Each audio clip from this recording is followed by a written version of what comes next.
Aluva saint Dominic ദേവാലയത്തിൽ സംഘടിപ്പിച്ച mission ഞായർ ഇടവക വികാരി ഫാദർ ജോസഫ് കരുമത്തി ഉദ്ഘാടനം ചെയ്തു. മിഷൻ സൺഡേയോടനുബന്ധിച്ച് പള്ളി അങ്കണത്തിൽ വിവിധ ഉൽപ്പന്നങ്ങളുടെ ലേലം, വിവിധയിനം ഫുഡ് സ്റ്റാളുകൾ, ഗെയിമുകൾ തുടങ്ങിയവ ഒരുക്കിയിരുന്നു. ഫാമിലി യൂണിറ്റ് കേന്ദ്ര സമിതിയുടെയും ഭക്തസംഘടനകളുടെയും സംയുക്താഭിമുഖ്യത്തിൽ ആലുവ സെന്റ് ഡൊമിനിക് ദേവാലയത്തിൽ സംഘടിപ്പിച്ച മിഷൻ ഞായർ ഇടവക വികാരി ഫാദർ ജോസഫ് കരുമത്തി ഉദ്ഘാടനം ചെയ്തു. മിഷൻ ഞായറുടെ ഭാഗമായി ഉൽപ്പന്നങ്ങളുടെ ലേലം, വിവിധതരം ഫുഡ് സ്റ്റാളുകൾ, ഭക്തസംഘടനാ സ്റ്റാളുകൾ, ഗെയിംസ് എന്നിവ ഒരുക്കിയിരുന്നു.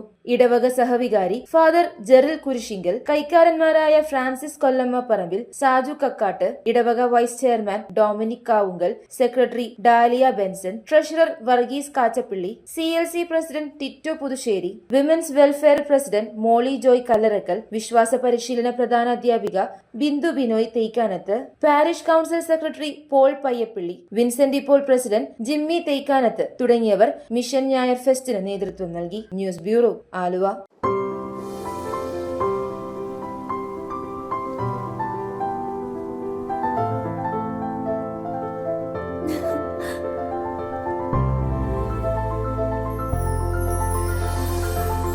കളങ്കമില്ലാത്ത സൗഹൃദം പോലെ കലർപ്പില്ലാത്ത വിശ്വാസം. കല്ലൻസ് ജ്വല്ലറി.